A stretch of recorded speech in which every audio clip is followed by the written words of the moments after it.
Pray for strength.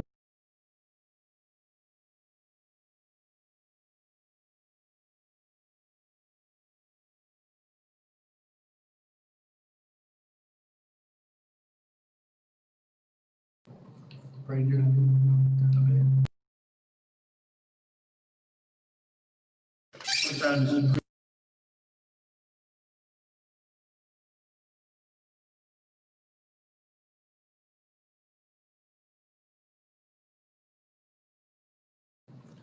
under special orders of business, appointment by Mayor Holberg, Mayor Pro Tem, Vice Chairman for the calendar year 2021.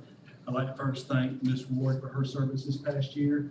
We butted heads fewer times than we worked together, but she was always there. We just want to thank you, Cynthia, publicly for your support and efforts as Mayor Pro Tem. This year, I'd like to appoint Commissioner David Brock as the Mayor Pro Tem for this year. Congratulations, Mr. Brock.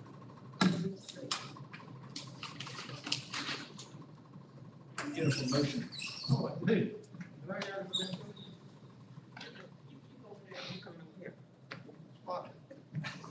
I didn't know that was a cheer. I would have stood out like I did. Where's the camera?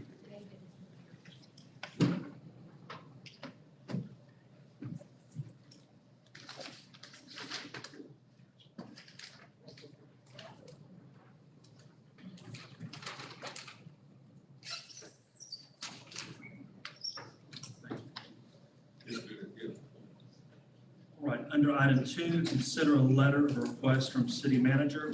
So I'm going to read this and hopefully keep it all together. It's dated January 12, 2021.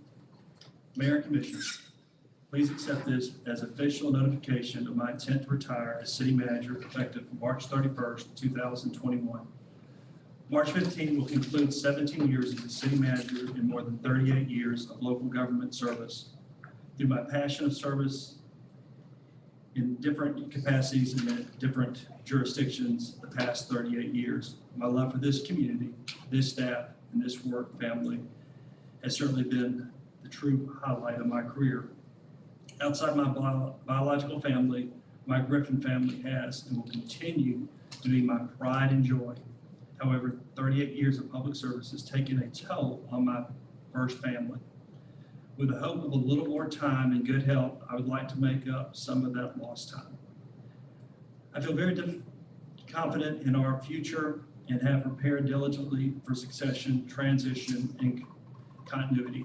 During the next 78 days, I would like to continue to work attentively with you and the staff to pass the torch to the new generation, JFK 12061, a generation of staff, advisors, and citizens who are disciplined, proud, and who are unwilling to slow the progress that we see emerging before us.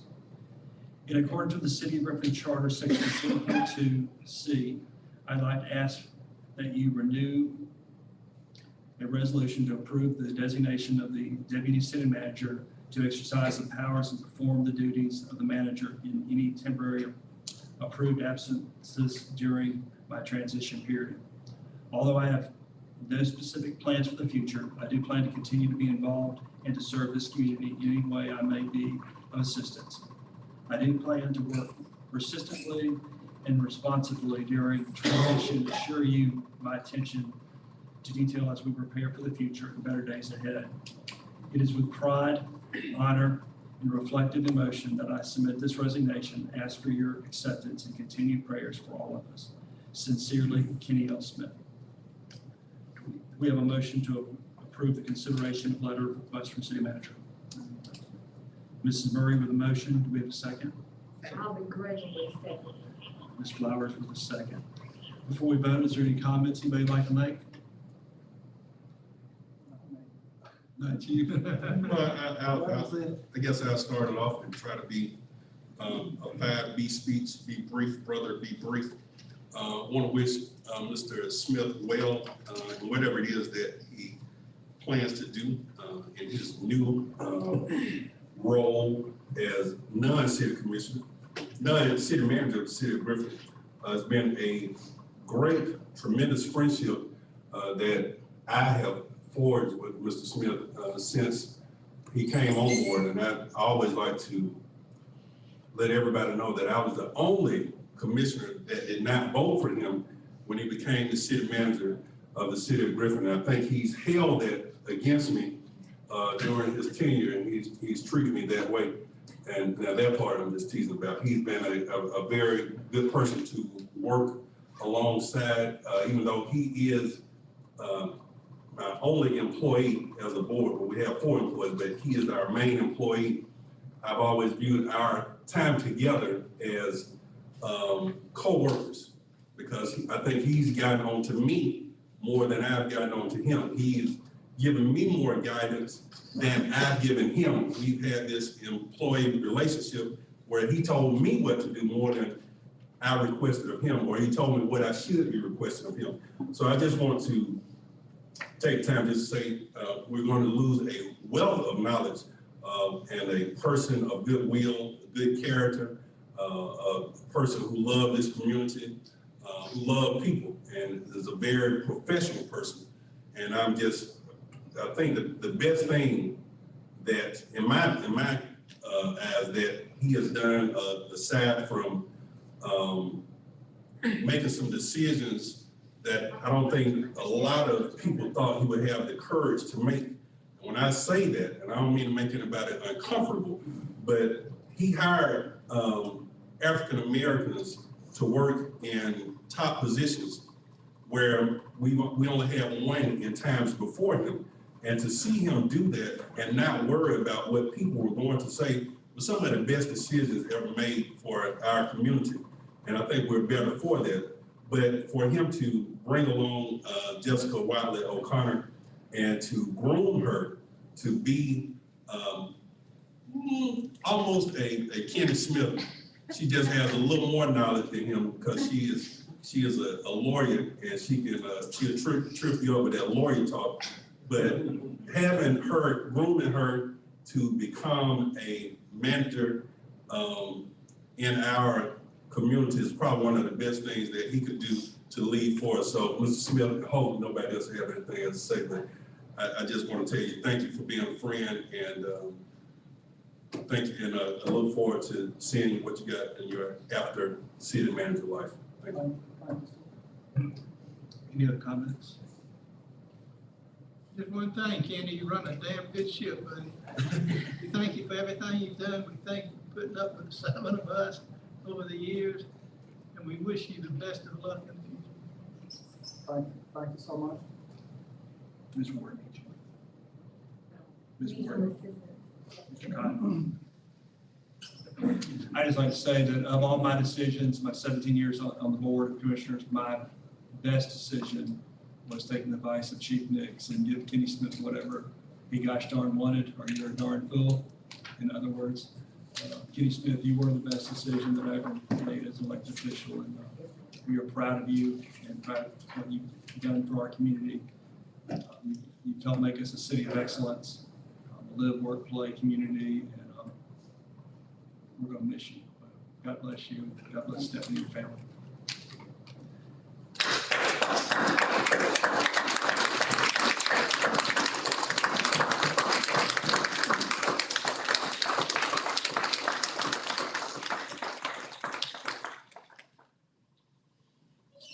We have a motion and a second. All in favor of accepting the letter of resignation, please raise your hand. 7-0. Item 3 is consider the appointment of Deputy City Manager Jessica Watley O'Connor as the city manager's designee. With a motion, Mr. Tinsley with a motion, Mr. McCord with a second. All in favor, signal by raising your hand. 7-0. Moving into presentations and delegations, I'll recognize Sergeant Brandon Walding, Griffin Police Department, as the December 2020 Strongest Link Award recipient. Chief Yates will address. I assume we're doing a video again. Okay.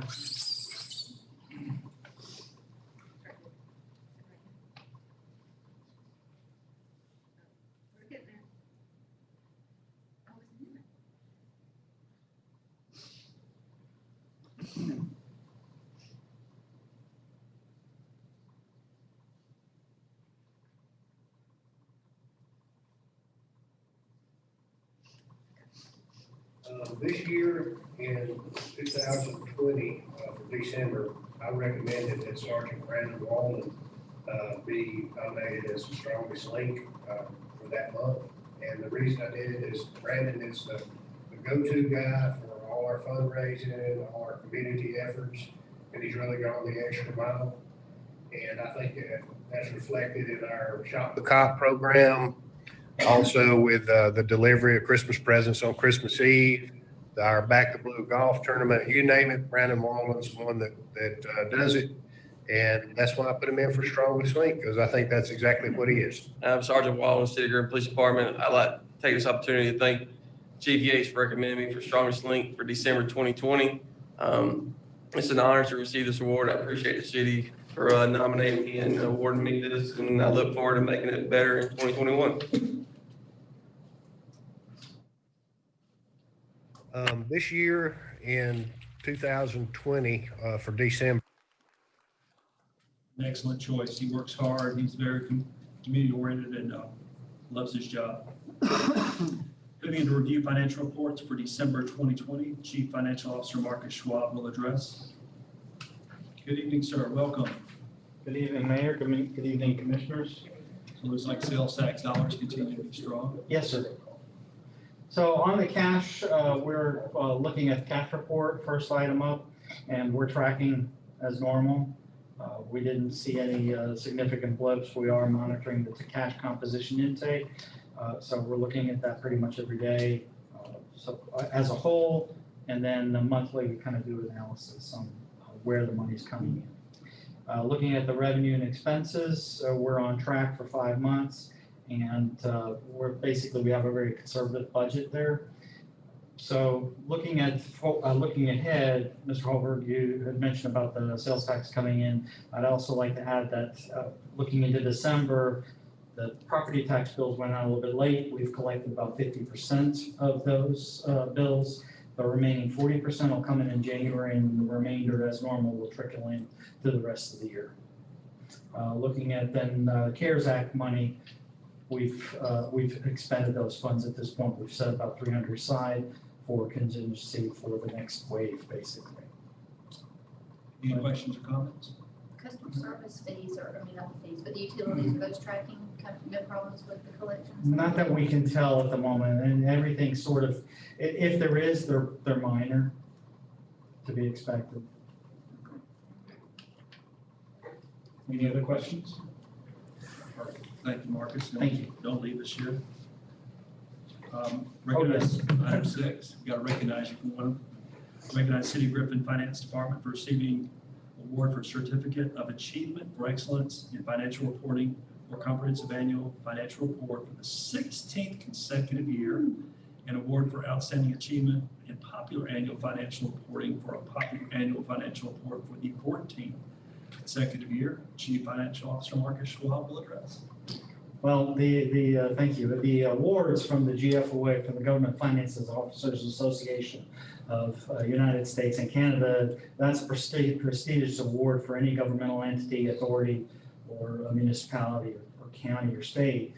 They go through and do a comprehensive review of the financial statements, the comprehensive annual financial report, and then there's a series of folks that do an evaluation. They look at the accounting, they look at the presentation, they look at the note disclosures. So it's a huge task to get that award. And then looking at the popular report, again, there's a committee of several members who go through and look at those documents, review the presentation, and present the award. Last year, we did create the popular report, and we submitted for the awards, so we got that. This year, we submitted again, but this time, we're going to go ahead and print the document. We held off because of the COVID issues. This year, we're going to order some additional printing, so you'll have those at your disposal in the next couple of weeks.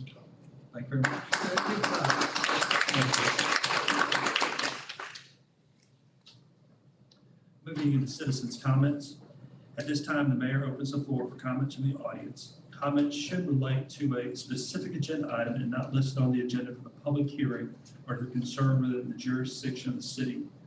Commission meetings serve the purpose of conducting city business and are not a forum for the unlimited expression of opinion The mayor receives the rights to limit comments to matters germane to city business and may refer speakers to the city manager and other staff for resolution.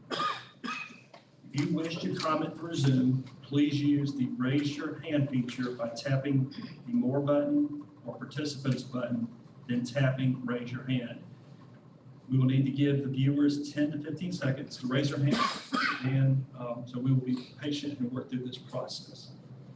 So do we have any emails or anything that came through? Yes, Mayor Holberg, we did, in our notice that we sent out on Friday in regards to our agenda and the fact that we would have public access via Zoom, we did allow for commission comments like we have in the past through the email address.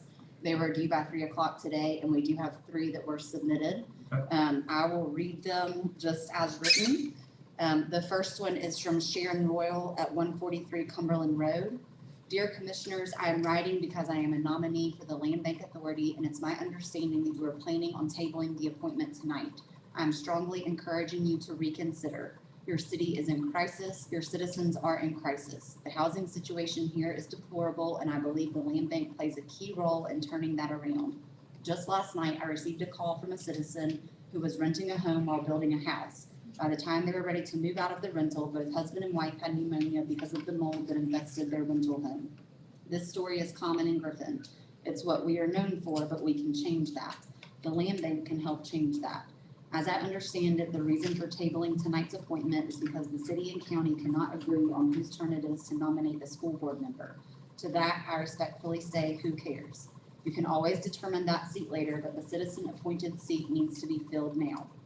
Beckham's turn is done, and you have 3 candidates who want a chance to improve the city, 2 of which have had the chance of years and 4 years, and 1 of which is passionately writing to you today. However, regardless of who you appoint this evening, the Land Bank Authority is key in our city moving forward. I understand there is reservation about announcing the city seat appointment because the county chose to table their seat. With all respect, that's the county and this is the city. The city must boldly stand to make their own decision and not to mimic that of the county because they were wrong to table their appointment as well. I have been working hard since August for this appointment. If I am not the one for the position, fine, so be it, but it is unfair to the 3 candidates who did what they were supposed to do to now be set aside. I'm asking you to stand for progressing the city forward and stand against those who wish to repress citizens in crisis. Thank you. The second one is from Dr. Yoshunda Jones.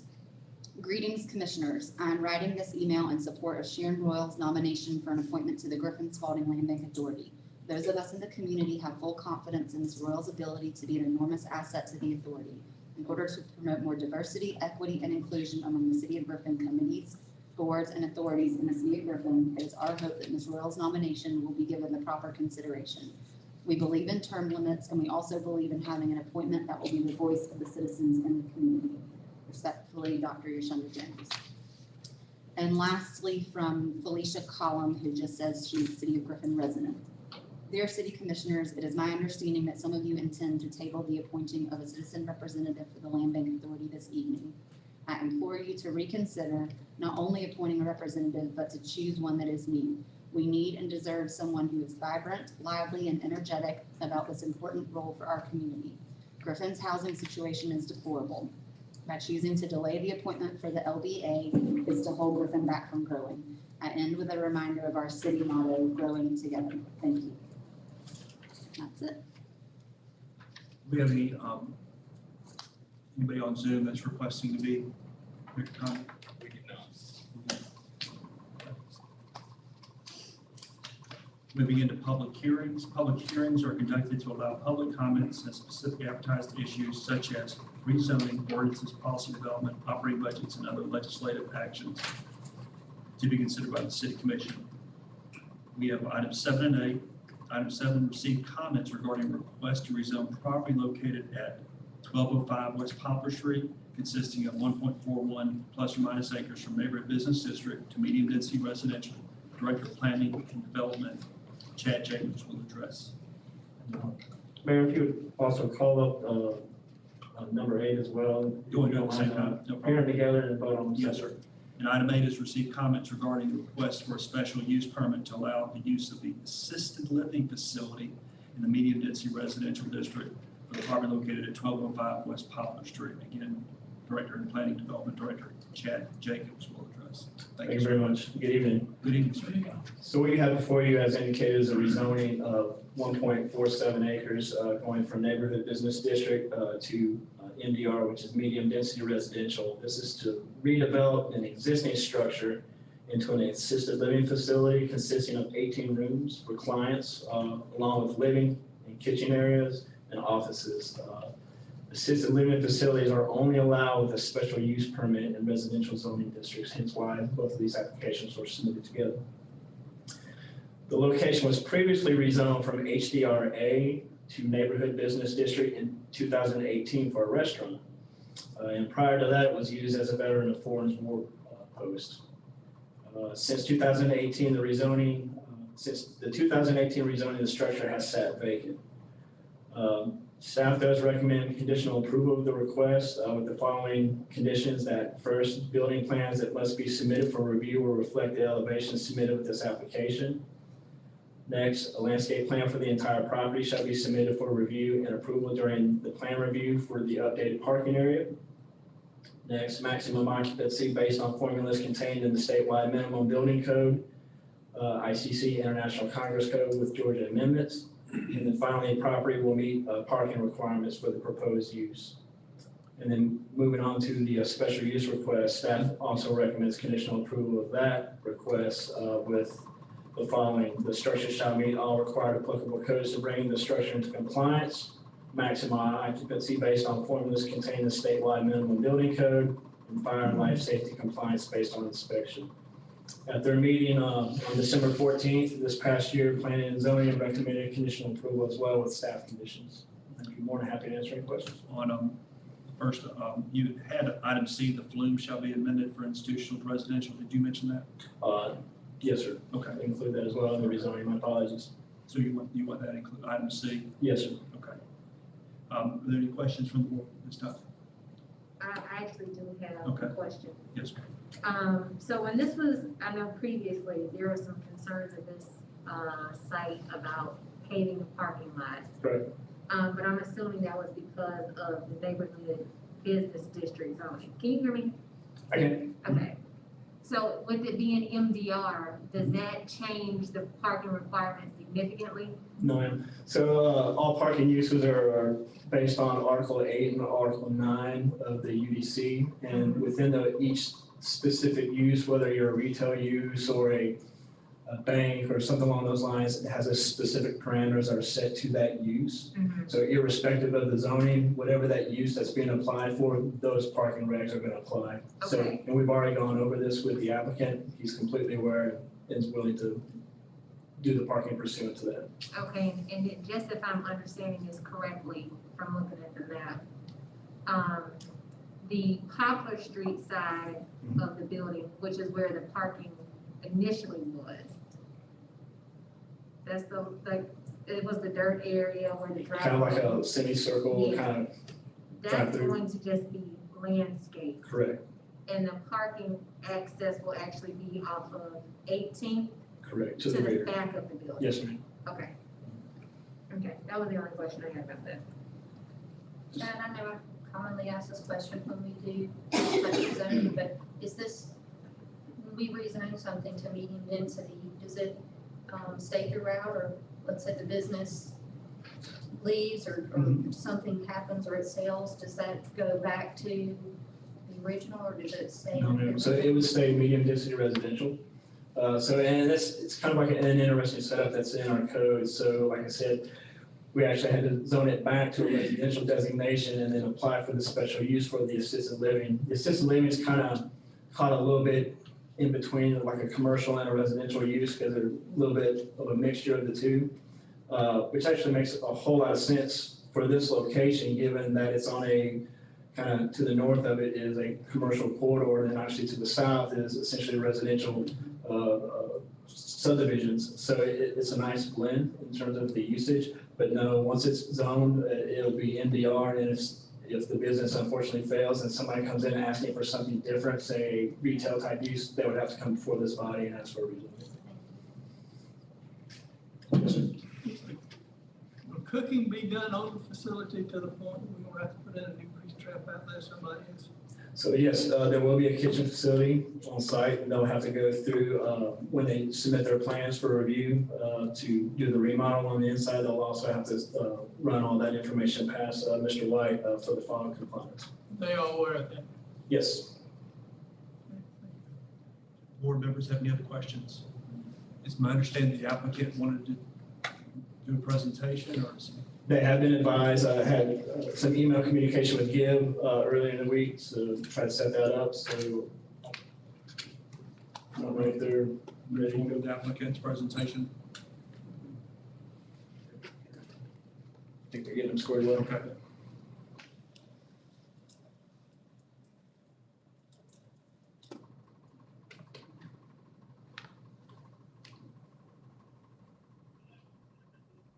All right, hello.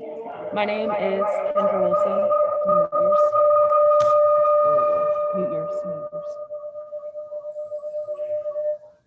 All right, sorry about that.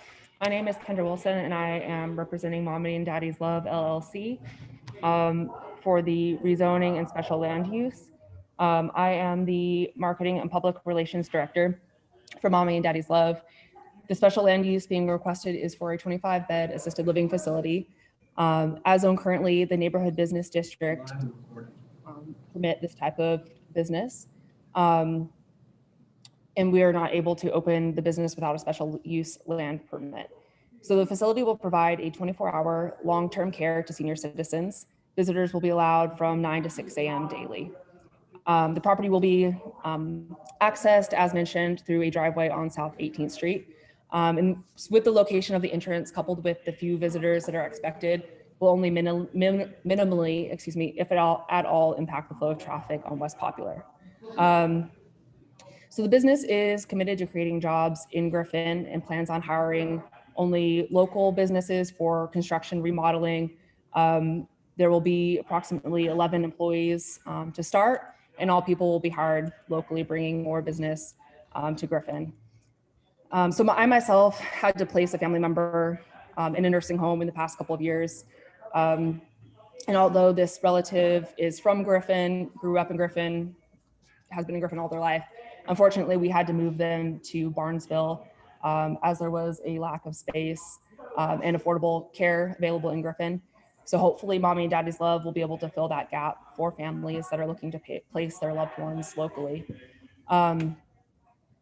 So if the special land permit fails, the applicant is still interested in pursuing the rezoning to medium density residential. While it will not be the best economic use of the property and bring business to Griffin, the applicant is interested in building a single family residence on the property. Are there any questions from the council that I might be able to answer? I do have a question. Now, I heard the word assisted, I've heard assisted living is what it was gonna be. And I also just heard that it was gonna be for nursing home folks too. I'm sorry, I misspoke. It is an assisted living home. Strictly assisted living. Yes, sir. Mhm. Okay. Any other questions? Thank you for your investment in our community. Best wishes. This is a public hearing, so at this time, if you wish to comment through Zoom, please use the raise your hand feature by tapping the more button or participation button, then tapping raise your hands. And Mayor, just to be clear, we did not receive any comments specific to the public hearing for the emails. Anything else from staff or we're clear? Okay.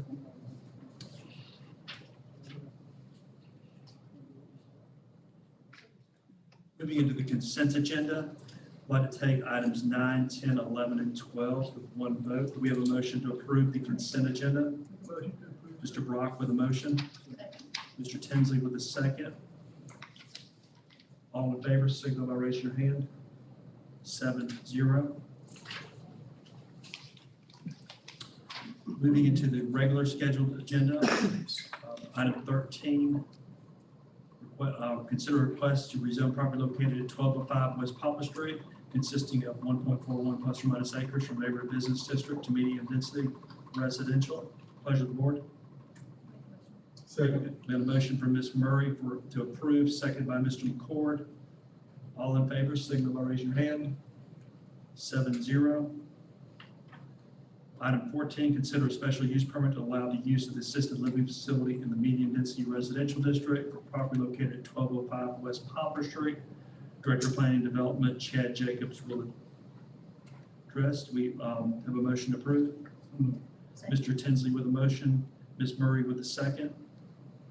All in favor, please signal by raising your hand. 7-0.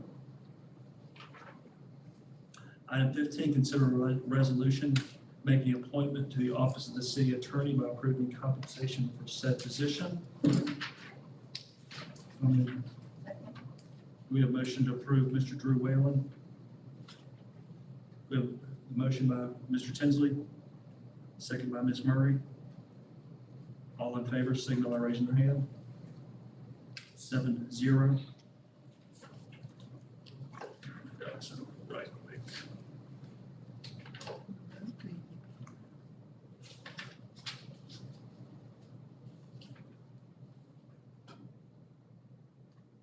Number 16, consider a resolution making an appointment to the office of Judge of Municipal Court, approval compensation for said position. Do we have a motion to approve Trey Howell?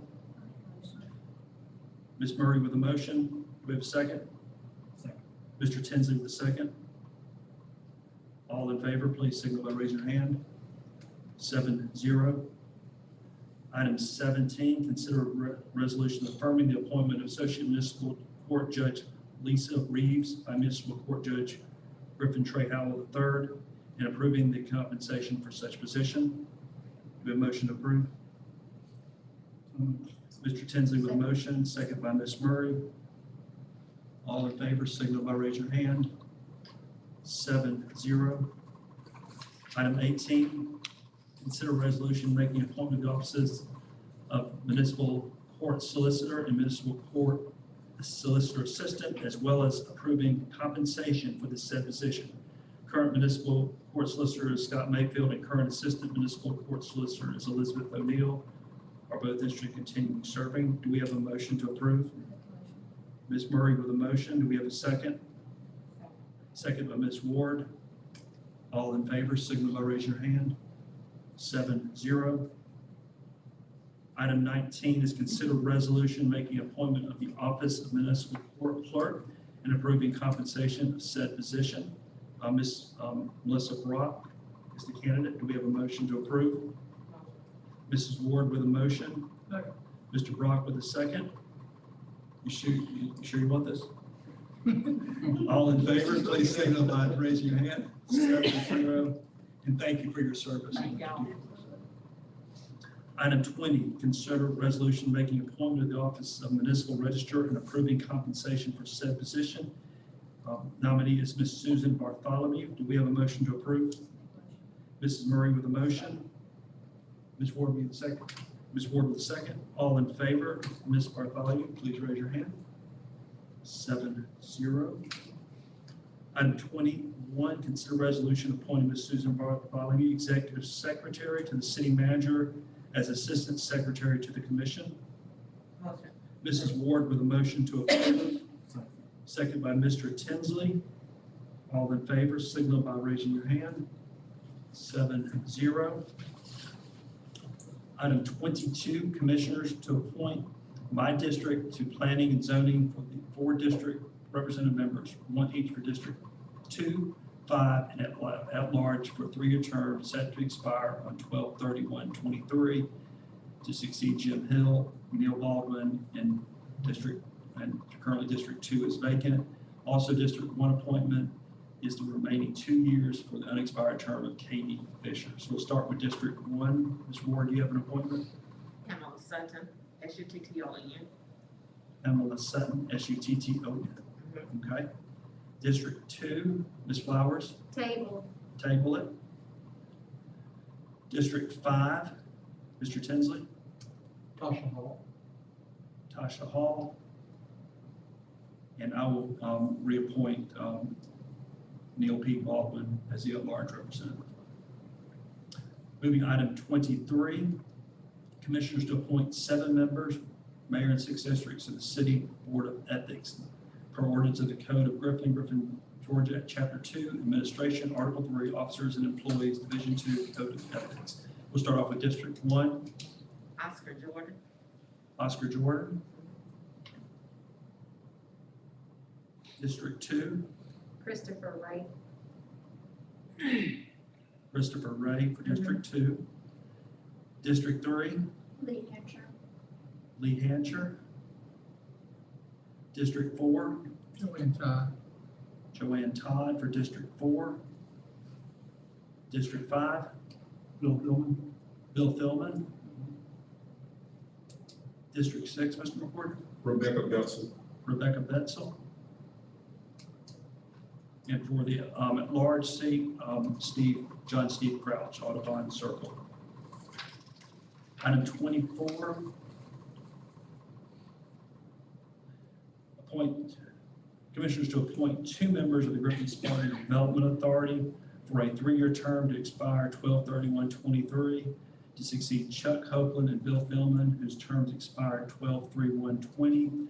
Just for clarification, you don't have to second a nomination. We're going to take each name, if it's okay with the board, take nominations, and then move forward with the next person. Does that sound good for everybody? Yes. So moving with Chuck Copeland's seat. Do we have any nominations on his seat? I nominate Chuck Copeland. Okay, we have a nomination for Chuck Copeland. Do we have any other nominations for Chuck Copeland? Do we have a motion to close nominations for Chuck Copeland? Mrs. Murray with a motion to close nominations for Mr. Copeland. Do we have a second? Second. Is that Mr. Tinsley? Mr. Tinsley? All in favor of closing nominations on Mr. Chuck Copeland, please signal by raising your hand. 7-0. Moving into the position of Bill Thielman, the term expires 12/31/20. Do we have any nominations for that position? Did he not put his name back in? He did not. I'd like to nominate Harry Kerbo. Are there any other nominations? We don't need a second on nominations. Are there any other nominations? Do we have a motion to close nominations? Mrs. Murray with a motion to close nominations. Do we have a second? Mr. Tinsley with a second. All in favor of Harry Kerbo for that position, please signal by raise your hand. Or, I'm sorry, excuse me, to close nomination, please signal by raise your hand. So was that affirmative, Mr. McCord? I did have a question. Okay. Ms. Hannah Hope, had put her name in, but I was under the impression that it was not in. I don't know if that'll change anybody's vote, but is it too late for me to nominate Hannah? Including board, I'm good if we want to go back and put our name in for nomination. Yeah, I like to nominate Is that Hannah. okay with the board? So if Ms. Murray will rescind her closing of nominations? Rescind. Okay, rescind, thank you, rescind closing nominations. Mr. McCord, you'd like to nominate Ms. Hannah Hope? Yes, sir, sorry. Okay, so we've got Ms. Hannah Hope and Mr. Harry Kerbo nominated for Bill Thielman's position. Do we have any other nominations? Do we have a motion to close nominations again? So moved. Ms. Murray with a motion, Mr. Rock with a second. Okay, all in favor of voting on closing nomination, please signal by raising your hand. 7-0. Okay, we're taking an order that they're nominated. All in favor of Mr. Harry Kerbo, please raise your hand. I got 4 votes, Mr. Brock, Holberg, Flowers, and Murray. And all those for Hannah Hope, please raise your hand. We've got Ms. Ward, Tinsley, and McCord for Hope.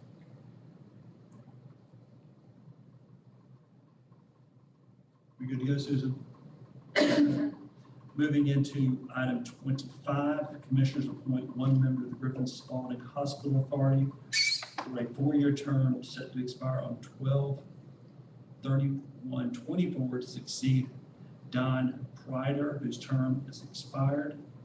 We have 2 nominations, I believe, Carl Roeder and Harry Kerbo. We have nominations. Roller. We have a nomination by Ms. Ward for Mr. Carl Roeder. Do we have any other nominations? We have a motion to. You want to nominate Mr. Kerbo? Sure. Okay. Mr. Tinsley's nominating Mr. Kerbo. Do we have a motion to close nominations? Mrs. Murray made a motion to close nominations. Do we have a second? Mr. Tinsley, all in favor, please signal by raising your hand. 7-0. Again, we'll take them in order that they were nominated. Mr. Carl Broder, all in favor of him serving on the hospital authority, please raise your hand. And all those for Mr. Kerbo, raise your hand. So all voted in favor of Broder except for Mr. Tinsley for Harry Kerbo, so 6-1 vote.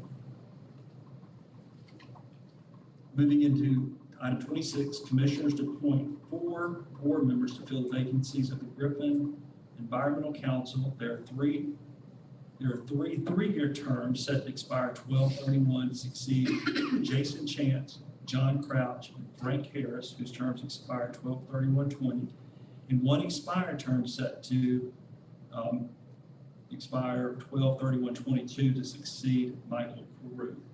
So again, we're going to take each position and then take nominations. First one is Jason Chance's seat. Do we have any and we've got the people that have put their names in are Jason Chance, Frank Harris, Gib Cotton, Melissa Tober, and Paviel Ludlow. I nominate Jason Chance. Okay, we have a motion to nominate, we've got a nomination of Jason Chance for Jason Chance seat. Do we have any other nominations? Say again. I'll nominate Gib Cotton. Okay. So we got Jason Chance, we've got Gib Cotton for Jason Chance's seat. Frank Harris. Who nominated Mr. Cotton? Mr. Tinsley nominated Mr. Cotton. And we're going to end up going through each individual seat for positions. We got 4 seats available. So right now we got Jason Chance, Gib Cotton, and Frank Harris nominated for Jason Chance's seat. Motion to close nomination. Hold on one second. Hold on one second. Say again. He's doing each seat individually. Yeah, so you got, who's in the seats right now? You got Jason Chance in 1 seat. Frank Harris in 1 seat. And then the expired term of John Crouch and the unexpired term of Michael Carew. Okay. So 3 So- full-term seats and then One one part, and one unexpired. unexpired term. So what we're trying to do is take each seat. So it's enough that we don't have to put some in. Yeah, it'll be 4. Correct. There's 5 nominees and there's 4 seats, Okay, 5 candidates. I got 4 minutes for this one. Number 26. Sure there's no reason.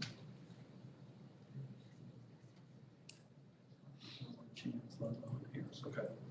So right now, we've got nominations for Jason Chance seat of Jason Chance, Gib Cotton, and Frank Harris. We've got a motion by Mrs. Flowers to close nominations For the chance. for the Chance seat. Do we have a second to close nominations? Second. Mr. Tinsley to close nominations. For the Jason Chance seat, all in favor of Jason Chance, please raise your hand. Okay. All those in favor of Gib Cotton, raise your hand. All in favor of Frank Harris, raise your hand. Okay, so we got 6 votes for Jason Chance with Ms. Murray voting for Frank Harris. So Jason Chance, No, it wasn't just her. I'm sorry. Brock voted twice. He And voted Kim for Chance and he voted for. okay. So you got 1 I vote. tried. You're just not over. You got 10. So is your vote for Brock or for Harris or Chance? Frank Harris. Okay, so it's, Can you clarify? I'm gonna clarify for you right now. So we've got 5 votes for Jason Chance. We have 2 votes for Frank Harris to include David Brock and Holly Murray. Is that correct? Yes, but Truman voted for somebody else too, but let's just. Yeah, sure, well, I'm think we had Gib Cotton. there's 3 seats, there's 4 seats, There's there's 4 4 seats. and we got one seat for We everybody. So, yeah. Yeah. Well, one, Everybody is. Well, we're doing each seat taking each seat individually. individually, taking nominations. So the next seat is for John Crouch's expired seat. We can take, let's take Gil Cotton, let's eliminate that name. Okay. So no, not Gil Cotton, but Jason Chance. We're not gonna nominate that name because he has a seat He now. has a seat now. So do we have any nominations for the John Crouch seat? I'd like to nominate Mr. Gil Cotton for John Crouch's seat. Okay, we got a motion of Give Cotton. I'll make a second. Are there any other nominations?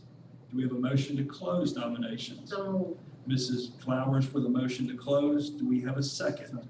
Second by Mr. Tinsley. All in favor of closing nominations on the John Crouch seat for Give Cotton, please raise your hand. 7-0 for Give Cotton. Is that right? That's right. Okay. Moving on to Frank Harris's expired term. We have nominations for Frank Harris. Does he intend to stay? What he has sent his He wants to application. stay on. This is Griffin Environmental. Yes, sir. It's not on the page. So we have a motion, or I have a nomination of Frank Harris. Are there any other names? Frank Harris. Mrs. Murray made a motion, or made the nomination. Do we have a motion to close nominations? Mrs. Ward with a motion to close, second. second by Mrs. Flowers. All in favor of closing nominations for Frank Harris? Please raise your hand. 7-0. And then the final seat for the Environmental Council is the unexpired term through 12/31/22 from Michael Caruth. And we've got Melissa Tober and Paviel Ludlow. I'd like to nominate Melissa. Okay, we have a nomination of Miss Melissa Tober. Do we have any other nominations? We have a motion to, and that was Ms. Murray nominating Mrs. Tober. Do we have a motion to close nominations? Mr. Tinsley with the motion to close. Do we have a second? Second. Second by Ms. Murray. All in favor of closing nominations for Melissa Tober on Michael Caruth's seat? All, please raise your hand. 7-0. That's the hardest one we've got tonight. Let's hope. Hopefully. Thank you. Moving to item 27. Commission appoint 3 members and to the Historic Preservation Commission for regular 3-year term to set to expire 12/31/23 to succeed Doug Krebs, Robert Sullins in a vacancy whose term expires 12/31/20. We've got 2 nominations in the book, Mr. Drew Todd and Mr. Doug Krebs. So we'll hit Mr. Krebs's first. Make a motion, do we have any nominations for Doug Krebs' seat? Nominate Bill Cripps. We had a motion by we have a nomination by Mrs. Flowers for Doug Krebs. Motion to close nomination. Mrs. Flowers with a motion to close. Mr. McCord, the seconded closing. All in favor of closing nominations for Doug Krebs, please signal by raising your hand. 7-0. And then the full term for Robert Sullins. Do we have a motion or nomination of Drew Nominate Drew Todd? Todd. We have a nomination of Drew Todd. Who was the motion to close nominations? Ms. Murray made a motion to close. Do we have a second? Mrs. Flowers. All in favor of closing nominations for Drew Todd, please signal by raising your hand. 7-0. And then we will advertise the vacancy from the unexpired term, 12/31/20. I'm sorry. It's just a regular 3. Yeah, regular board appointment, so we will advertise and have it on the next agenda. When would be the deadline for? 12 o'clock or noon, Friday before the meeting. And they can email that into Susan or, okay. We'll keep that board vacancy posted and we will have to re-advertise in the paper. Thank you. Item 28, commissioners appoint 2 members of the Griffin Housing Authority for a 5-year business representative term to expire 12/31/2020, 12/31/25 to succeed Jim Stanley, whose term expired on 12/31/20, and one for a 1-year term as resident appointment set to expire 12/31/21 to succeed Gloria Pines, whose term expired 12/31. I'd like to nominate Mr. Nat Dowdy. We have a motion for Mr. Matt Dowdy. Nomination. I'd like to nominate Mr. Jim Stanley. Motion to close nomination. Mrs. Flowers made a motion to close, and we have a second by Mr. McCord. We'll take them again in order of nomination. Oh, all in favor of closing nominations, please signal by raise your hand. 7-0. All those in favor of Nat Dowdy, please raise your hand. All those in favor of Jim Stanley, raise your hand. So Mr. Dowdy got 5 votes, and then on Jim Stanley, Doug Holberg, and Truman Tinsley were the no votes. For the, Mr. Stanley's side, 5-2. Okay. And then on Miss Gloria Pine, do we have a nomination for Miss Pine's feet? No, I like nominate. Mrs. Ward with a motion for Miss Pine. So moved that we close. Mr. McCord made a motion to close nomination. Do we have a second? Ms. Flowers? All in favor of closing nominations, please signal by raising your hand. 7-0. Ms. Pine will continue to serve as a faithful servant of the housing authority. Moving to item 29. Appoint 2 members of the Griffin's, appoint 2 members of the Downtown Development Authority for 4-year terms set to expire on 12/31/24 to succeed Bruce Ballard and Ellie Ziliak. We've got 3 nominations. We've looked for Mr. Bruce Ballard, John T. O'Neill, and Rodriguez Jester. Take Mr. Ballard first. Do we have nominations for I have a Mr. question. Yes, Can I ask a question? you may. This, where is my paper? Do you have to be a city resident to be on the Downtown Development Authority? I think Susan had looked through that, and there was nothing in the bylaws said yea or nay. Right. Is that correct? So it's not specified, so we'll, okay. We wouldn't blatantly, gotcha. So we good to go? Mhm. So moving to Bruce Ballard. So we have a nomination by David Brock for Bruce Ballard. How many seats? There are 2 seats. There's one for Bruce Ballard and a seat for, and the seat of Ellie Ziliak, who is So not we're seated. going Bruce Ballard first. So David, yes, sir. So David Brock nominated Bruce Ballard. Do we have any other nominations? Make a motion that we close nominations for Bruce Ballard's seat. Rodney McCord made a motion to close nomination. Ms. Flowers made the second. Mary. I'm sorry. I tried to listen. Ms. Murray made a second. All in favor of closing nominations, please signal by raising your hand. That's 7-0 vote for Mr. Bruce Ballard. Then on the seat of Ellie Ziliak, do we have nominations? I'd like to nominate Mr. Rodriguez Jester. And I'd like to nominate Mr. John T. O'Neill. Motion to close. We have a motion to close nominations by Ms. Flowers. Do we have a second? Second. Second by Ms. Murray. All right, all in favor of closing nominations, please raise your hand. 7-0. To take Mr. Jester, all those in favor of Rodriguez Jester, please signal by raising your hand. We've got Mr. McCord, Flowers, and Ward, and all those in favor of John T. O'Neill, please raise your hand. We've got 4 votes for Mr. John T. Mill, Murray, Holberg, Brock, and Tinsley. Okay, Mr. Smith or Ms. O'Connor, in regards to the Land Bank Authority. Yes, sir. Since November the 12th, actually, we've been trying to schedule a meeting. We first had it scheduled for December the 7th, and that hasn't worked out. The meeting would be between the Land Bank Authority Board, the City Commission, the County Commission, and the Board of Education, all to get together to discuss the land bank and the future of the land bank. The law has changed where they can now have 5 directors on the Land Bank Authority rather than the 4 that they currently have. But anyway, over the last couple of months, those meetings have continued to be postponed, and we're still trying to get that scheduled. We want to get input from all of the entities that are affected and contribute to the Land Bank Authority, really to discuss changing to a 5-member board.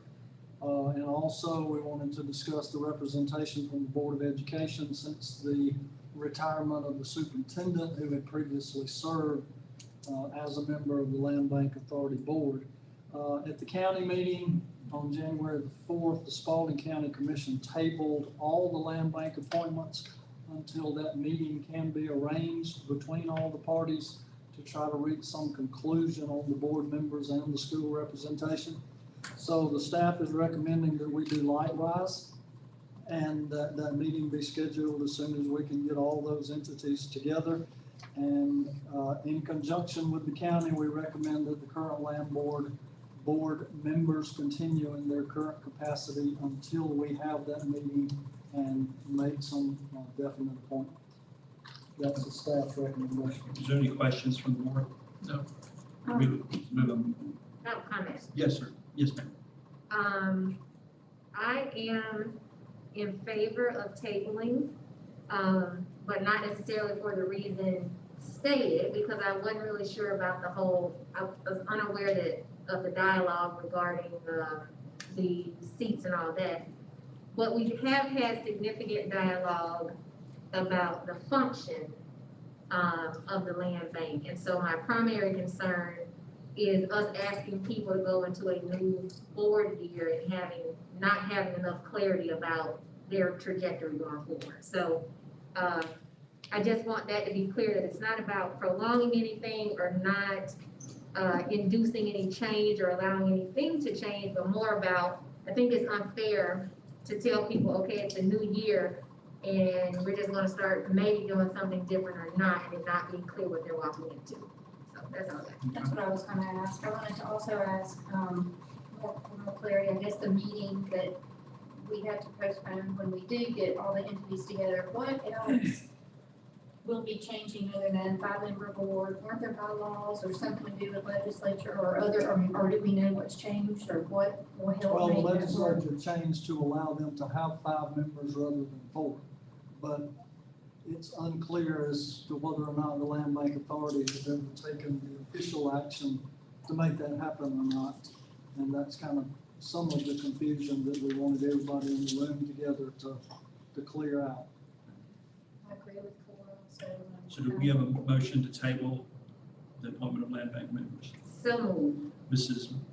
Flowers with a motion to table. Do we have a second? I'll second. Mrs. Murray with a second. Any other I just discussion? have a brief. Yes, sir, go ahead. It'll be very brief. I spoke with Ms. Royal. She gave me a call, I think it was this morning. We talked about this, and I want to honor her request that we not table this, so I'll be voting in opposition of this. You know, I understand what it is that we're attempting to do to have this meeting first, because the term, as he explained to me, is expired. So the person who is serving a term that is expired, but that was part of the table request. So I'm going to honor Ms. Royal's request and vote that we not table and go ahead with nominations. So you'll understand what's going on. Yes, sir.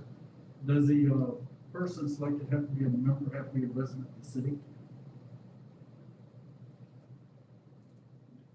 The question was in terms of the bylaws of Land Bank Authority, whether a city appointment has to be a resident of the city of Griffin. I think you verified that you will have to be a resident of the city. I did not bring my book down. We I can could go verify that. upstairs to get it and to look at it, but For the Land Bank Authority, you're talking about? I think it's just a city appointment. It doesn't, I don't think there's any residency requirements for land. There isn't residency requirements. If you'll remember, we talked about this at our August workshop when I brought the interlocal cooperation agreement back to you all and said, here are some of the changes that they're suggesting and my recommendations for y'all.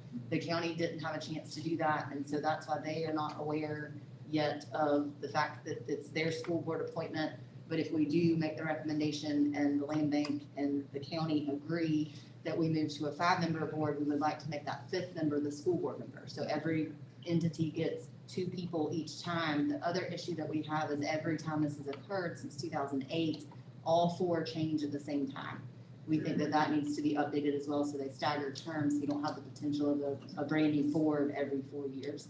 And I brought that to y'all in August in this church here as well, so, until we can get that meeting together with everyone, sort of as Commissioner Flowers said, if we start down this road and then backtrack and say, well, now you're only serving a 2-year term when they thought it was a 4, Right.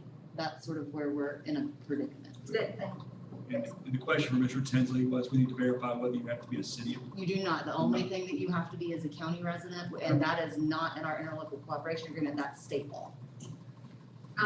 Yes, ma'am. One other, is there any way so that we're not prolonging this, that if we can't all get in a room, that perhaps maybe a staff member from each can at least give us a group presentation, maybe via Zoom, so that we can at least begin that dialogue? Because, I mean, again, this was supposed to have already been, handled, and this wouldn't have been an issue.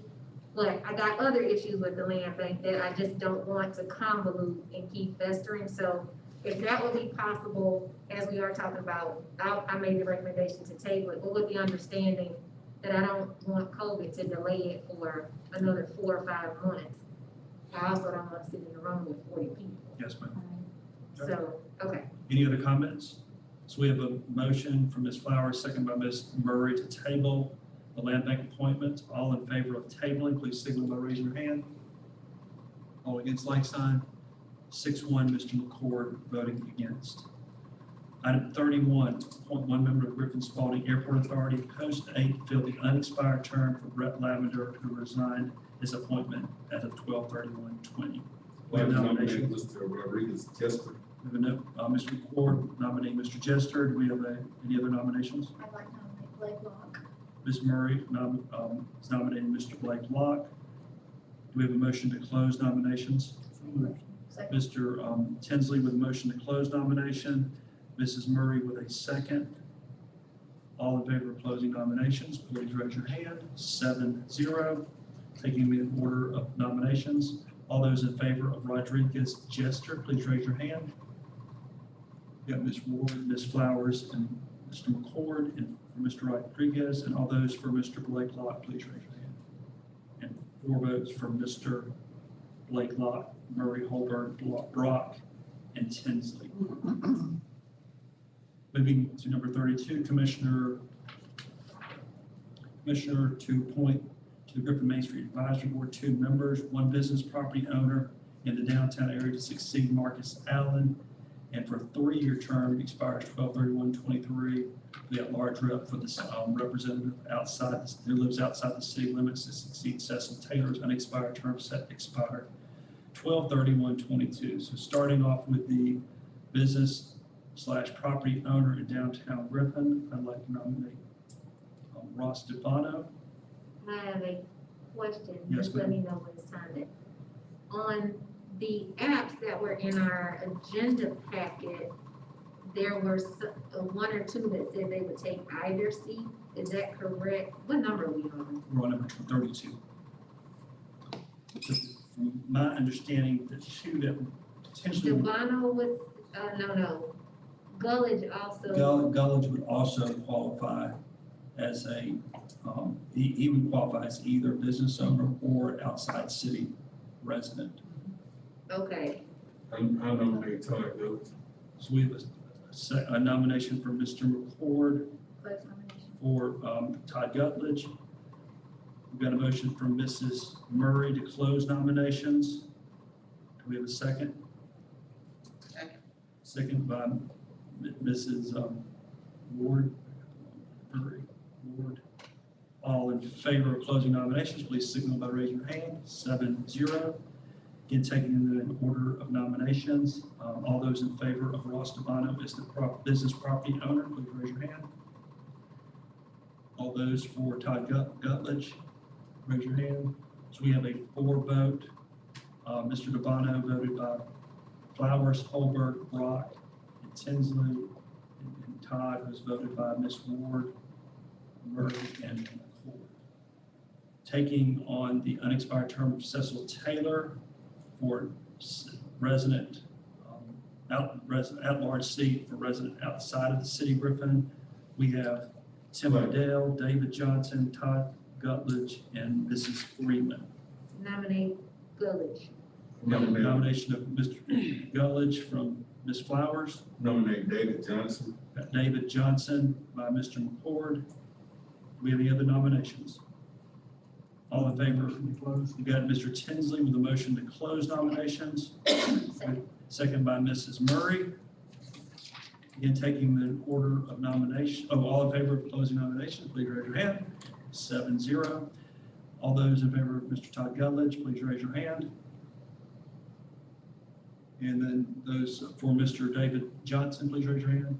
6-1 with Mr. McCord voting for David Johnson. Moving appoint city law enforcement members and at-large city consumer family services member to the Spalding County Collaborative Authority for Family and Children Services. The city law enforcement member will be for a one-year term expiring 12/31 to succeed Mike Yates. And at-large city commissioner consumer family service member will be the two-year term set to expire 12/31/22 to succeed Ms. Eula Redding, whose term expires 12/31/20. Is Mr. Mike Yates supposed to still be our, okay, do we have a nomination of Mike Yates? Mr. Brock with a motion, nominate Mr. Brock, all in, we have a motion to close nominations. Mr. Tinsley with a motion, second by Ms. Murray. All in favor on Chief Yates, please signal by raising your hand. 7-0. And then for the at-large seat, for Ms. Eula Redding's current seat, we've got Eula Redding, Lee Knight, and Tarsha Hall, I believe. Is that Nominate Ms. Eula Redding. nomination of Ms. Eula Redding by Mr. McCord? One nominate Tarsha Hall. Mr. Tinsley nominating Tarsha Hall. Motion to close nomination. Mrs. Flowers made a motion to close nominations. Mrs. Murray made a second. All in favor of closing nominations, please raise your hand. 7-0. And then taking the order of appointment or nominations, Ms. Eula Redding, please signal by raise your hand. And then Mrs. Tarsha Hall. We have a 5-2 with, on Tarsha Hall, Mr. Brock and Mr. Tinsley voting for Tarsha Hall. So Ms. Eula Redding will continue serving in that capacity. Item 34. Consider appointment to the Three Rivers Area Agency of Aging Advisory Council for 2 3-year terms set to expire 12/31/2023 to succeed Chet Twilley and Bonnie Faulkner, whose terms expire 12/31. We have 2 nominations, Ms. Bonnie Benita Faulkner and Marcus Weaver. We'll take Chet Twilley's spot first. We'll make a nomination for his seat. Should have 3 nominations. We do have, okay. 3 applicants. Wagner, Weaver, and Freeman. Right. Okay, so we got Ms. Freeman. Yes. No, we're going to take each seat. So we're on Mr. Chet Twilley's seat. So who are the seats belong to again? Right now, Chet Twilley and Bonnie Faulkner. His term to expire 12/31/20. And they will continue. Bonnie Faulkner. Bonnie Faulkner is. Can we do her seat first? We may, that would be, okay. So let's do Bonnie Faulkner first. Do we have any? I nominate Bonnie Faulkner for We have a Bonnie motion by Faulkner's Mr. seat. McCord for Bonnie Faulkner's seat. Motion to close. We have a motion by Mrs. Flowers to close nominations, second by Mr. Brock. All in favor, please signal by raising your hand. 7-0. And then we'll take Mr. Chet Twilley's seat. Any nominations? For Chet Twilley's seat, we got Marcus. I nominate Ms. Freeman. Nomination for Ms. Freeman. I'd like to nominate Mr. Marcus Weaver. Motion to close nomination. Mrs. Flowers with a motion to close nominations, and Mrs. Murray seconded that. All in favor, please raise your hand. 7-0. All those in favor, so we have Ms. Freeman and Mr. Weaver. All in favor of Ms. Freeman, please raise your hand. Is that, Wait a minute, go back and do that again. Ms. Freeman? okay. All those in favor of Ms. Freeman, please raise your hand. She's got Ms. Ward. This is, okay. And then all those for Mr. Weaver, please raise your hand. Freeman? Okay, So we got five votes for Freeman, 2 votes for Weaver, with Doug and Truman, or Holbert Truman voting for Weaver, is that? Yeah. Okay. Holberg and Tinsley voted for Weaver, other 5 for Freeman. Commissioners, item 35, commissioners to appoint 2 at-large members to the Griffin Spalding Area Transportation. Term expires 12/31/20, along with the city department appointees for annual terms to expire 12/31. We've got seats for Kirby Sis and John Scruggs that are expiring. I'd like No, I'm to, for sorry, the Kirby, make sure Curtis I'm seat, right. Hold 1 second, let me make sure. Only 2 people. for the Curtis seat, I'd like to nominate Curtis Sis. Okay, so we've got a motion to nominate Kirby Sis for Kirby seat spot. Motion to close. Got a motion to close by Mrs. Flowers, second by Mrs. Murray. All in favor, please signal by raising your hand. So Mr. Kirby Sis, 7-0 is there, and then for John Scruggs' seat, I'd like to nominate John O'Neill for John Scruggs seat. we've got a motion for Mr. John T. O'Neill for the Transportation Committee. We have a motion by Mr. McCord. Motion to close nominations is Mr. Tinsley. Second is Ms. Murray. All in favor, to close nominations, please signal by raise your hand. We've got 7-0 for Mr. John T. O'Neill. Commissioners appoint 2 members, and then we'll also, do we need to do anything in regards to the staff positions? You can put them in for the record if you'd like to. They're by position by staff, but if you want to put them into the record, that would be good. Do you have that list? I'm looking up for my Transportation Committee. Oh.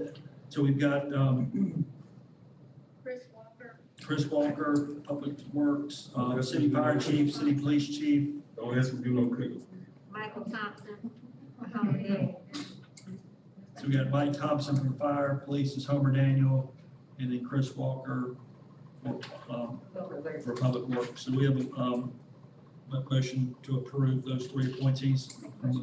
Mrs. Murray with a motion, with a second by Mr. Tinsley. All in favor, please signal by raising your hand.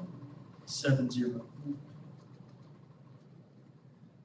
Okay, item 36 is commissioners to appoint members to the exploratory committee to begin negotiations with the Spalding County Water and Sewer Authority. I'm sorry, I'm skipping one. 36. Yep, 36. Commissioners appoint 2 members, employee participants and retired participants, to the city's pension committee for a 1-year term expiring 12/31. And we've got Connie Hendricks as the employee and Teresa Watson as the retiree. We have a motion to approve those nominations. So, Mrs. Murray with a motion, second. second by Ms. Flowers. Any other discussion? All in favor, please signal by raising your hand. 7-0. Okay, Commissioners, item 37 is commissioners to appoint members to the exploratory committee to begin negotiations with the Spalding County Water and Sewer Facilities Authority and Spalding County to explore costs and benefits of joint water authority. Mr. Smith, can you go and give a quick synopsis on this, O'Connor? Yes, sir. As part of the new water contract, part of that included having an exploratory committee to look at a joint city-county water authority. The water authority appointed 4 members to that board, with Ms. Cheryl Matlock being the chairman of that committee. Ms. William Flowers Taylor, it is my understanding that the county Ms. William Flowers Taylor will be the representative of the county. She also serves on the water authority, but I think she is the sole representative for the county on this exploratory committee. It is staff's recommendation that we make 2 appointments to that board, that exploratory committee, and that committee has to meet prior to March the 15th in accordance with the contract. The staff recommendation was to appoint the mayor or his designee and 1 additional city commissioner. I'd like to serve in that capacity. I'd also like Commissioner McCord to volunteer to come hang out with me. So what?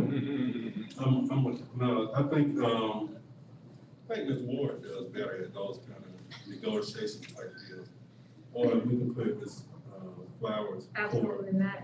I'm not going to a meeting with my mama.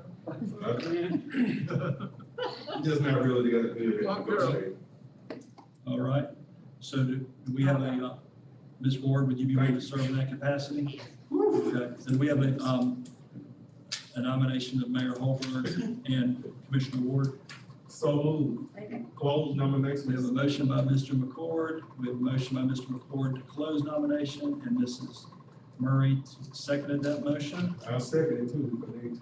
All in favor of Commissioner, Mayor Holberg and Commissioner Ward to serve on this party, please raise your hand. 7-0. Nice try, though. What's that? Try. Item 38, commissioners to appoint 2 commissioners to the Griffin Spalding Area Transportation Committee for the annual term expires 12/31. We got Commissioner Tinsley and myself. Mr. Rock has requested to step down from the Airport Authority, but would like to serve on the Transportation Committee. So I'd like to nominate Commissioner Tinsley and Commissioner Rock for those positions. You mean Commissioner Tinsley and Holberg? No, No, Doug's stepping down. You're Mr. Brock, stepping down. I'm stepping down, so Mr. Brock would like to serve. Oh, okay. He's stepping down from Airport Advisory and Airport Authority, Okay. and so Mr. Brock would like to, Is that Mr. Brock and is Mr. that say again, No, I'm fine with it. so nominate Mr. Tinsley and Mr. Brock to serve on the Transportation Committee, represent the city of Griffin. Do we have a motion to close nominations? Mrs. Murray with a motion, Mr. McCord with a second. All in favor, please signal by raising your hand. I took that committee from Mr. McCord in 2005. They did. Item 39, commissioners to reappoint ex officio non-voting commissioners to the Griffin Spalding Hospital Authority for terms expiring 12/31/21 to succeed Commissioner Brock. Mr. Brock, will you be willing to continue serving in that capacity? Yes, I will, sir. Okay. I'd like to nominate Mr. Brock for the Hospital Authority. I'm like to make a motion that we close nominations. Mr. McCord with a motion to close nominations, Mrs. Murray with a second. All in favor of Mr. Brock, please signal by raise your hand. 7-0. Commissioners to appoint commissioners to Griffin Downtown Council, annual term 12/31 to succeed Mayor Doug Holberg, whose terms expires 12/31. Does anybody else desire to be on the Griffin Downtown Council? My pleasure to continue. So Do we have a motion, do we have a nomination? no, we don't have to vote on these. Say again? We don't have to vote. On that one, It's just appointments. We don't have to vote on this. okay, you sure on that? If there's disagreement, then you need to vote in the Okay. majority of There's votes. no- there'll be no If there's disagreement. So not- y'all, everyone's good? Okay, so I will do Griffin Downtown Council. Commissioners to appoint a commissioner to Griffin Spalding Airport Authority for the term to expire his or her office of city commissioner to succeed Commissioner Brock. I would like to get in the jungle of the airport unless somebody else is dying to do it. Look, when you appointed, keep it rolling. Okay, so everyone's good? Yep. Okay. Commissioner to appoint Commissioner of the Archway Executive Committee to succeed Doug Holbert, whose term expires 12/31/20. Anybody else I'd desire? like to do that. I think it's a good place for you. For who? You. Okay. So now we need to vote. Now we need to vote. So we got a nomination of Doug Holberg and then also Ms. Murray. Make a motion that nominations be closed. Mr. McCord made a motion to close nominations. We have a second by Ms. Flowers. All in favor of Commissioner Holberg continuing to serve, please raise your hand. All those for Ms. Murray. So we've got a 4-3 You should tell them, right?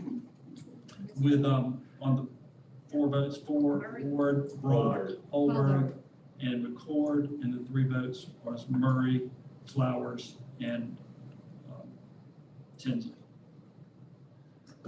Item 44, appoint commission liaison to the Spalding County Collaborative Authority to succeed. 43. I'm sorry, excuse me. Commissioners to appoint commissioner to Griffin Housing Authority. Yeah, right, it was 44, because we're gonna put. Ms. Ward is good to go. You good to go on that, Ms. Ward? Keep going, Okay. Appoint member to the Collaborative Authority, Ms. Flowers, you still good to go? keep going. Sure. Okay.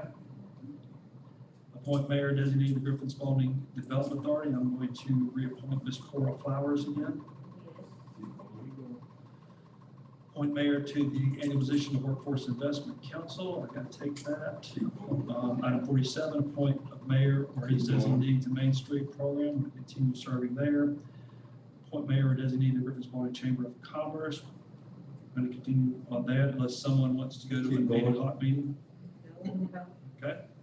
Item 49, consider resolution in accordance with the Georgia Election Code of State Election Board to call for a municipal election for District 1, 3, 5, and 6 for the City of Griffin Board of Commissioners on Tuesday, November 2, 2021, and establish the qualifying fee in accordance with the Georgia Elections Code and rules of the State Elections Board, Section 21-2-131, in the amount of $403.20. Make a motion.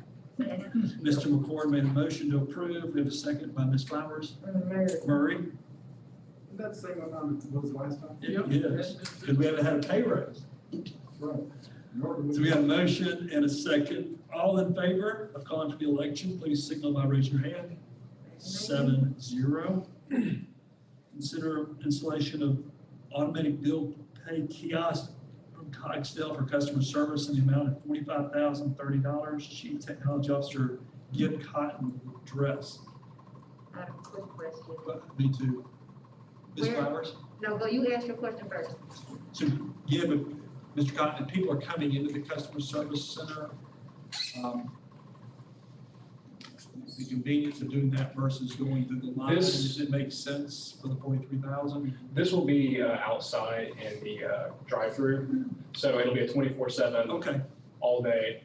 And also it'll guard us against when there's a closure in there, like we had earlier this week. so people can just go in there, put their account number, cash, pay credit, debit. There's no Cash, additional- check, card. No additional fees to the customers or any usage fees or No. anything like that. That's what I was gonna ask in terms of my agenda sheet is not loading right now, so I can't read anything. We'll still be using like the same payment systems and stuff, so like the Yes. credit card fee still Yes. apply, Yes. but there won't be an additional fee Correct, for using the kiosk, okay. That's all I had. Anybody else? Do we have a motion? Does our staff handle that in here? Do we have the staff we have that can take care of that demand on that too, or is that an additional staff?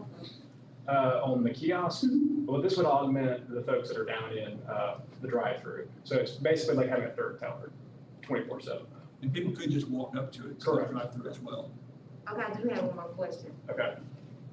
How does it affect like cutoffs in terms of if someone, let's say the bill is due on the 15th, Mhm. and they come to the kiosk at 8:30 that night, after which would be technically be our business hours, does it post for that day? How does that affect that? It talks directly to Cogsdale, so it's going to be no different than taking the payment from an actual live person. So it's in real time, and we'd have to confer with Rita to know exactly when those cutoff periods are.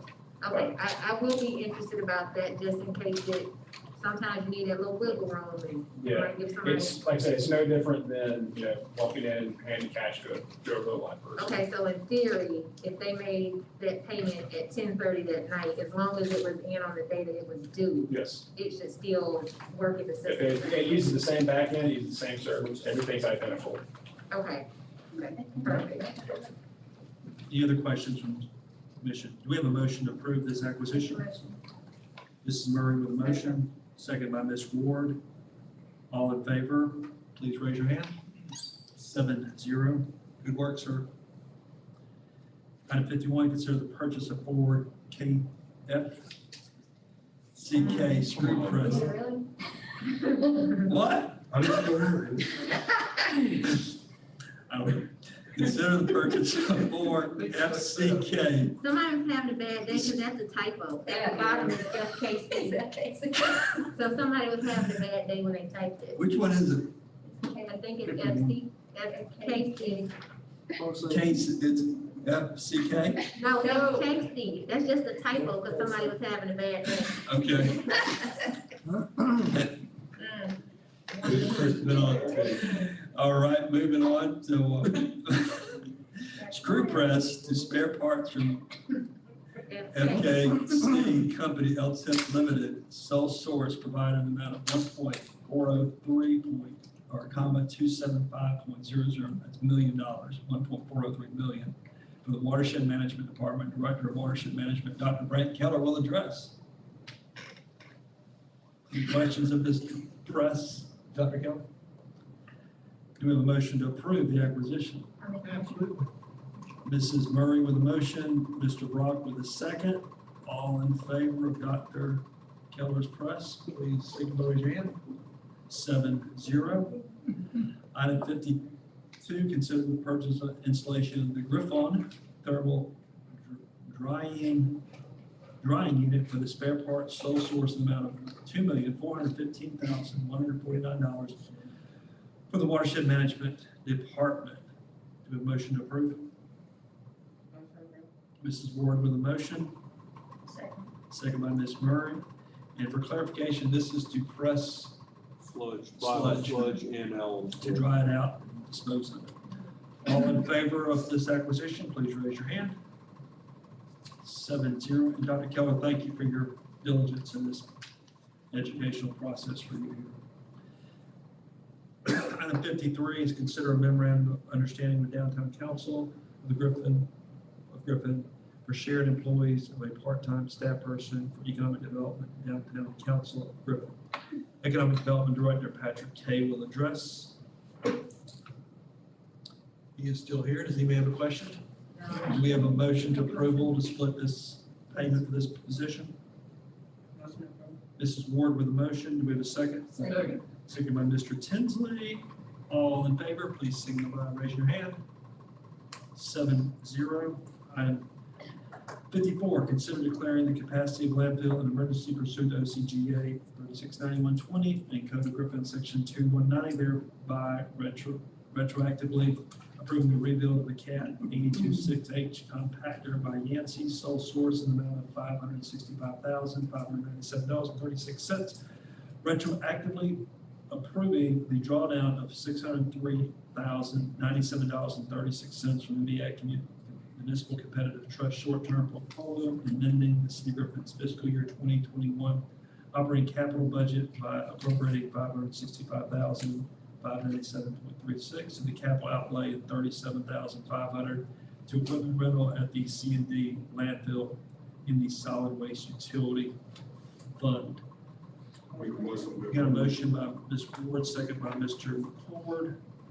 And is our intent to repay the MEAG Municipal Competitive Trust, or is this going to be a permanent transfer? No, this is a repayment that will begin July 1st of this year. We have it, I think there is an amortization schedule attached to your agenda item.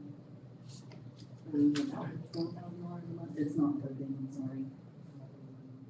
Okay. Oh, I have it. It's 48 months with zero interest at $12,564.53.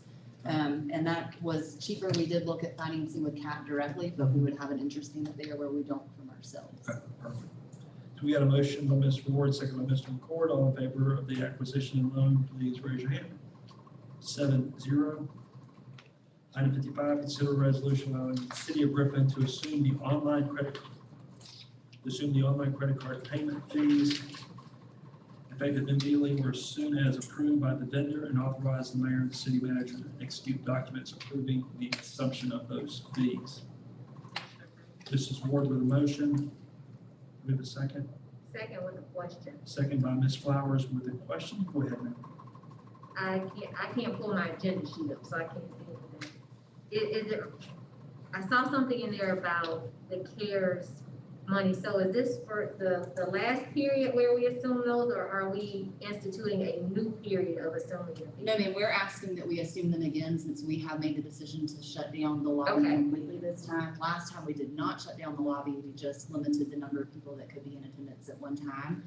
But this time with such a spike in cases, we did shut it down completely. You can still go through the drive-through. There are still a lot of other online payment options that are free. But if you use Invoice Cloud, which is a vendor, then you have to pay to use that service. And so we normally pass along that charge to the customer, but we're asking, since we have shut down City Hall, that we assume that. The last time we did that, we did it for a few months and we ended up expending approximately $158,576. So it amounted to about $35,000 a month. We do expect that that will be about the same this time. So we have asked to be reimbursed for those expenses from FEMA, but we have not received word whether or not we will. If we don't get reimbursed by FEMA, we will make a suggestion that we use that $308,000 left from CARES Act to pay for that. Okay, So this time we could also do the exact same. We can ask FEMA for reimbursement again because they have opened up additional funding, and or we can ask for the CARES Act that we already have to reimburse these fees. and when it says immediately or as approved by vendor, If we don't know, they told us it'd be about 7 business days before they can actually make that change. It's not that they just go flip a switch and it automatically comes to us. So if we can make it effective immediately, we'd like to, but if not, then as soon as the vendor approves it, it will become effective. okay, so but if anybody pays in this time frame between close and when it gets approved, they're just gonna be responsible for those fees? Yes, ma'am. Okay, Once that work is worked out, do we know, is it 60 days or we don't know It that? is until we ask them to turn it off. We have not made a decision on that yet because we're hoping that we don't have to stay shut down for long. And then also looking at some other options for next budget. okay. Make a motion. I think we've already got a motion from Ms. Ward and second by Ms. Flowers. All in favor, please signal by raising your hand. 7-0. All right, before we go into executive session, go ahead and do the city managers and city commissioner comments. Yes, sir, I have a couple of updates. As we just talked about, City Hall is totally closed to the public, and as we just talked about, there are numerous ways for people to pay their utility bills so that they don't have to use a credit card. Staff is still available here at City Hall to answer phones and emails and serve the public in any way we can with this restricting access face-to-face. We are on split shifts because we have quite a few employees that have tested positive. So we're splitting shifts, having half work one day and half work another day. Also want to remind you that Monday, staff will not be here because next Monday is a holiday. So even though we're closed, also staff won't be here in observance of that MLK holiday. Friday, January the 15th, this coming Friday, is a vaccine pod. And I don't know if Chief Hamilton might want to give you an update on that. It supposedly is appointment only, but I think they have decided to take some drive-through if people show up. John, I'm not sure I'm 100% clear. I apologize for putting you on the spot, but That is I think correct. it's something that needs to be cleared up. That is correct. Originally, it was designed for Step up to that. originally it was designed as a first come, first serve, and early Saturday morning, we were told by DPH State that that is not going to be the case. It is by appointment. So appointments have been made. I believe 500 or so appointments have been made, and it was shut off at that point, so there are no more appointments. We are going to do our best to, if people show up by 4 o'clock, we're going to do our best to serve anybody who is in line. We're expecting upwards of 1,000 to 1,500 people. Wow. It's going to be busy. Okay, so appointment required, but also basically first come, first Well, served. it's appointments required, and we're going to be doing this every Friday. So if somebody doesn't have an appointment, it's going to be very hectic on this coming Friday. So we asked if they can wait till the next Friday, and those appointments will open up. So this is going to be every Friday for the foreseeable future. Okay. The District 4, on the District 4's website, there's the phone number, and I believe it's option 1 that gives you the number for that. Apparently it's booked for the next 2 weeks already. This week is booked. The next one, I do not think it is yet, but I am not 100% sure of that. It is full. Mm-hmm. It's- So y'all be busy. It fills up fast. How did we decide that we got 12 counties involved in District 4? We got one telephone number. That is a state of Georgia question that I don't know the answer to. But I know it is very frustrating. It's locked up twice that I know of.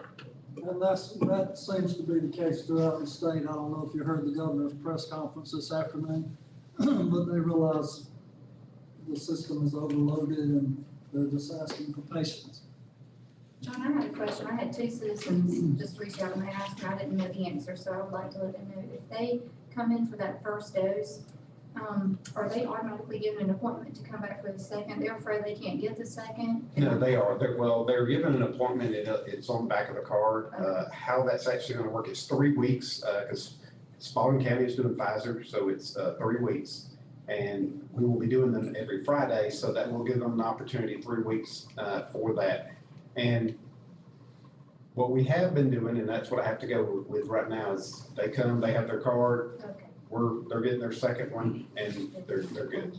But they may still have to make an appointment. I'll have to get the county nurse manager on it. Okay. If they, John, one other question, if they are serviced here in Spalding County, do they come back here or can they go someplace else? You can go anywhere, but it needs, if it's Pfizer, it needs to be Pfizer and the Moderna, with the Moderna. Yes. Sorry to put you on the spot. That's fine. And we are strictly Pfizer for Spalding County. Okay, thank you.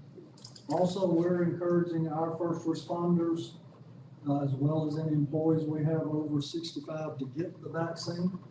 Even though the CARES First Family Act did not extend the 14-day absence past December the 31st for that 14-day CARES Act sick leave, we are going to extend that for any employee who gets voluntarily gets the vaccine.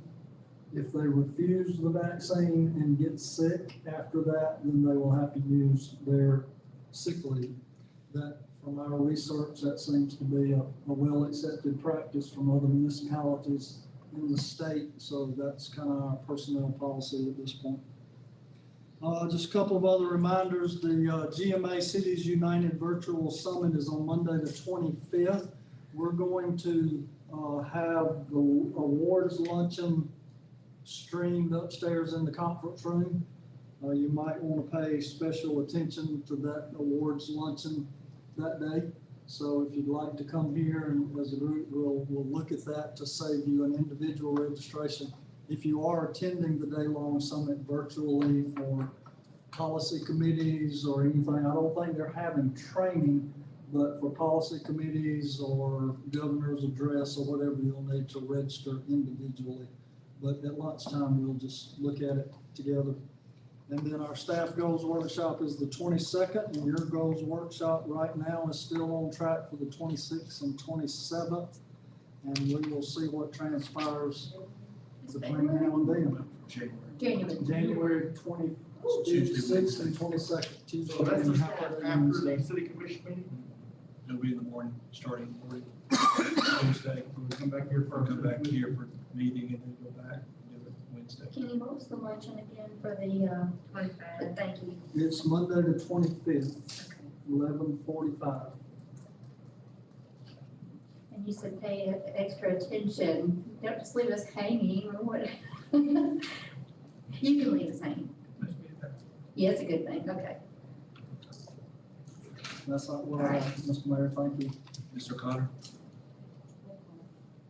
Mr. McCord? Just want to remind everyone to make sure that we continue to, so with the delight to see everyone has on their mask tonight, but continue to wear your mask, continue to be, to social distance, wash your hands, do all the precautionary measures that as we continue to fight this pandemic. I said I wasn't going to, but I have to. With what's going on nationally in the world, in our United States, and keep listening to the FBI speak earlier today on the news about what's going on in Washington, D.C. Just think everybody needs to be cautious about what's going on in the state and just be cautious of what's going on inside your city. I was talking to somebody, I told them my social media has kind of taken a different turn because I started to notice a lot that was happening. And then with what culminated in Washington, D.C. on the 6th, I don't want to be a part of that. And I just think we as a nation, we as citizens in the city of Griffin are, as I say all the time, much better than what we saw on TV. So I just would like to ask that we all take a step back and do what the Bible talked about, and that's love ye one another. And let's, put away some of these partisan politics, move forward. Everything has been decided. The stuff that's behind us, let's leave that behind us, and let's move our community, state, and nation forward.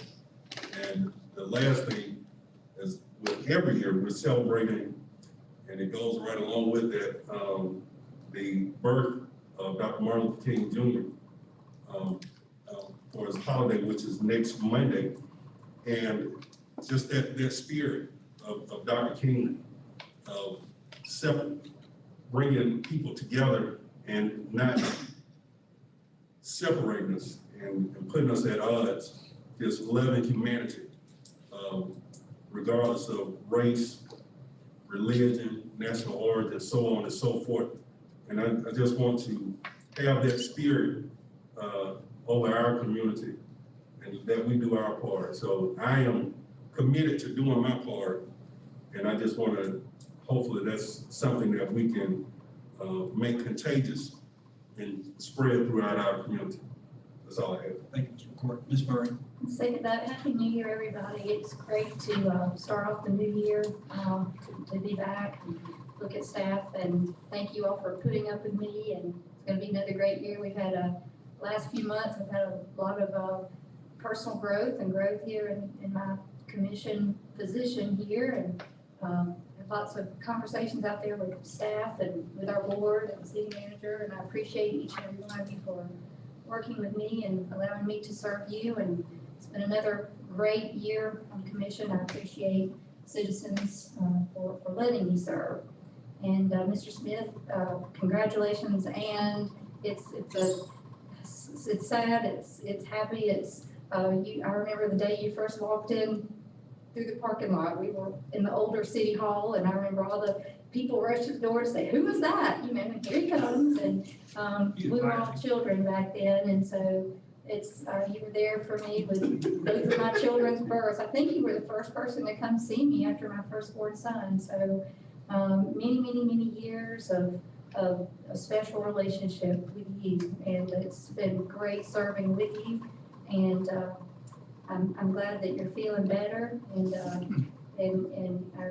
I noticed I've read your letter a couple of times, and I really like this one sentence in the very end. I do plan to work persistently and responsibly during the transition. I like that, but then my favorite part is that you're going to stay involved and serve here. So I feel like it's to know you're still here, you're not going anywhere. That's a big, great relief, and I love you very much, and it's been an honor, and throughout my lifetime, you helped mold me in my career and who I am, and I don't want to get all sappy, but anyway, I just wanted to I got say, tissues ready. yeah, congratulations, job well done, sir, and thank you, and I hope you're going to still come back to these meetings, right? Yeah. Yeah, of course, yeah, Tuesday, absolutely. But I do want to say a special prayer for those citizens and employees who have been sick, who some struggled and some recovered well. Just like Rodney says, please keep the precautions going, and I can answer any questions. I've had citizens call already and ask about vaccines and what's going on and emergency preparations for the city, and so we're nowhere near out of this, and I appreciate everything everybody's doing. Thank you. Ms. Flowers.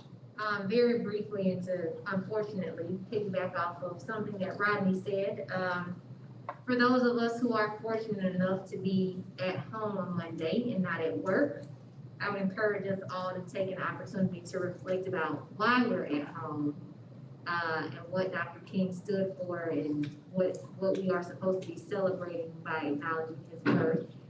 And I think, if we can do that, that'll solve a lot of the problems that we have. So that's it. Ms. Ward. I know it's Dr. King's, that celebration will be for Dr. King's birthday. but today has been, I've been a kind of somber day for me because, the two people or men that molded me in my life. And the reason why I'm in this position were my uncle Gary Reed and my dad Glenn Reed. They would have been their 88th birthday. So I just, I kind of been in a space today. Mr. Tinsley? Mr. Smith, I'd like to thank you for your friendship over the last 3 years, and I hope it will continue. And look forward to seeing your name on some of these board things next year. We're gonna put him on the 911 board. Yes, I We got love the the 911 board all 911 waiting for you. Mr. Brock? Well, I got 10, 15 minutes, he said I could have. But y'all have been sitting out here very patiently taking it all in. I appreciate you being here with us. And it looks like we got a good 2021 ahead of us. Let's go get them. So staff, want to thank you for what you've done this past year. Fortunately, I got COVID before Christmas, and then you didn't come out there and go do all my chaos before then, but it was fun just looking at Pam and spending time with her. But She didn't make that. no, she didn't, because I got it from who over there, and I gave it to her a day later. So, but staff, y'all done an amazing job this past year. Very optimistic what we have ahead in the future. What we've done downtown and streetscape between Patrick, Chris, Grant, everybody working together. Saw the fire department was out there, and the police department working, but actually getting positive feedback from the haters out there in terms of the investment, and it's an exciting time for our downtown. Just want to thank you all for your commitment and dedication to the city of Griffin. To Ms. O'Connor and Mr. Smith, again, thank you for what you've done for us over the decades, the past year. Kenny, I want to miss you. You are you're my mentor, and I look up to you like so many other people that have taken time to express their honesty with me through my career development. You're just you're first class. And, one of my sayings was, Griffin, as you deserve it. Griffin did not deserve someone as special as you to help get us where we are today. Just thank you so much. To piggyback on what some of y'all said, I put on one of my Facebook posts, love and the world will love with you. And so showing kindness, showing love, showing grace, showing humility. When we treat our fellow humans as human beings, treating people like our brothers, whether we're Democrat, Republican, Independent, white, black, Latino, we're one Griffin. The phrase that we named this building, we're one Griffin, and that we've got to maintain the target of benefiting everyone's lives for the greater good from every segment, every corner of this community. It's a pleasure serving with this board of commissioners. Thank you. Final item of business tonight is to consider executive session pursuant to OCGA section 5014(3)(b)(2) for the purpose of discussing, deliberating upon the appointment, employment, compensation, hiring, disciplinary action, or dismissal, or periodic evaluation or rating of a public officer or employee. Do we have a motion to go into closed session? Mr. Tinsley with a motion. Do we have a second? Second by Ms. Flowers. All in favor, please say aye. And take about a 3-minute break if you've got to run to the bathroom or something. I'm coming to your house.